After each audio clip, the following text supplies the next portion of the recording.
बिस्मिल्लाहिर्रहमानिर्रहीम। आज की इस वीडियो में हम बात करेंगे कांसी के ऊपर। ऐसी कांसी के ऊपर जिसमें अक्सर लोग मुब्तला होते हैं, उनको आफाका नहीं हो रहा होता, बहुत लंबी कांसी होती है, खुश्क किस्म की कांसी होती है और वो बहुत ज़्यादा तकलीफ में मुब्तला होते हैं।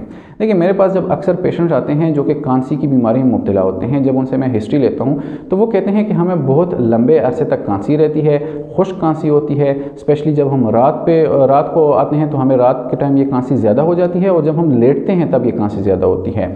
हम मुख्तलिफ़ किस्म के टेस्ट भी करवा चुके हैं, हम एक्सरे भी करवा चुके हैं, हमारे सारे टेस्ट भी ठीक हैं, हमारा एक्सरे भी ठीक है, हमने मुख्तलिफ़ किस्म की दवाइयाँ भी इस्तेमाल की हैं, हम इवन एंटीबायोटिक के इंजेक्शन भी लगा चुके हैं, लेकिन हमारी कांसी ठीक नहीं हो रही।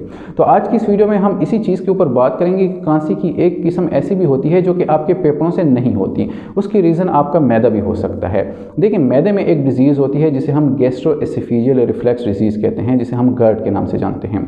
इस डिजीज़ में क्या होता है कि आपके मैदे में जो खुराक होती है, जो तेज़ाब होता है, वो आपके मैदे के रास्ते, जिसे हम एसोफेगस कहते हैं, उसमें आ जाता है, जिसकी वजह से आपके एसोफेगस में इन्फ्लेमेशन होती है और आपको कांसी होती है। इस कांसी के ठीक करने के लिए आप ट्रेडिशनल मेडिसिन का इस्तेमाल करेंगे, आप एंटी एलर्जिक लेंगे, कांसी की शरबत पिएंगे, तो आप पे कोई असर नहीं होगा जब तक आप अपने मैदे का इलाज नहीं करेंगे।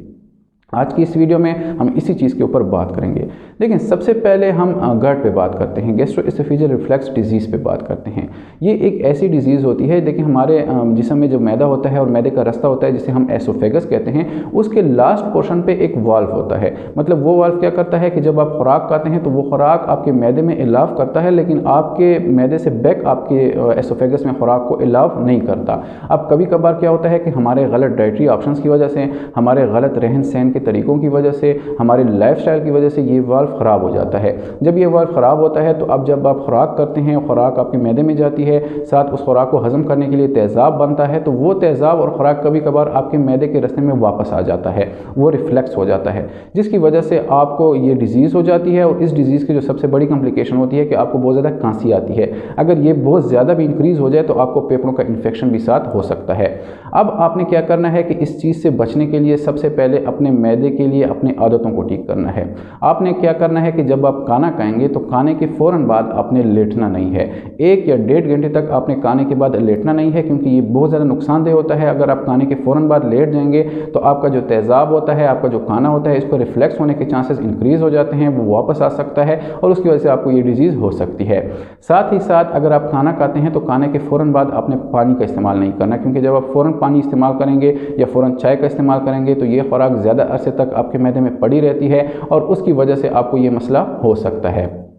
तीसरे नंबर पर, जिस बेड पे आप सोते हैं तो आपने अपना बेड एलिवेट करना है हेड साइड पे।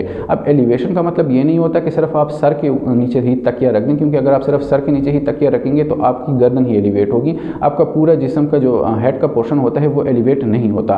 तो आपने कोशिश करनी है कि आपने बेड के नीचे कोई ईंटें रख लेनी है ताकि आपका जो प्रॉपर पूरा सिस्टम है वो एलिवेट हो, आपका तेज़ाब भी ऊपर ना आए, आपकी खुराक के पार्टिकल्स भी ऊपर ना आए, तो आप काफ़ी हद तक इससे बच जाएंगे। ये डिजीज़ हमें बेसिकली हमारे लाइफस्टाइल की वजह से होती है।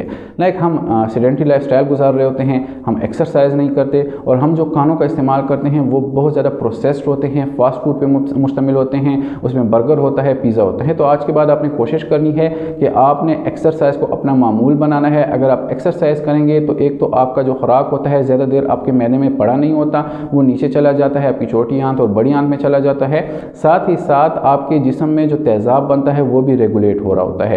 तो आपने एक्सरसाइज को अपना मामूल बनाना है, आपने फिजिकल एक्टिविटी करनी है, साथ ही साथ जो चीज़ें मैंने आपको पहले बताई हैं आपने उन पे अमल करना है। इसके बाद अगर आपको ये वाली डिजीज़ हो जाती है तो आपने अपने डॉक्टर से रजू करना है और वो डॉक्टर आपको मैदे का इलाज देगा। अगर आपके मैदे का इलाज नहीं करेंगे तो आपकी ये वाली कांसी ठीक नहीं होगी।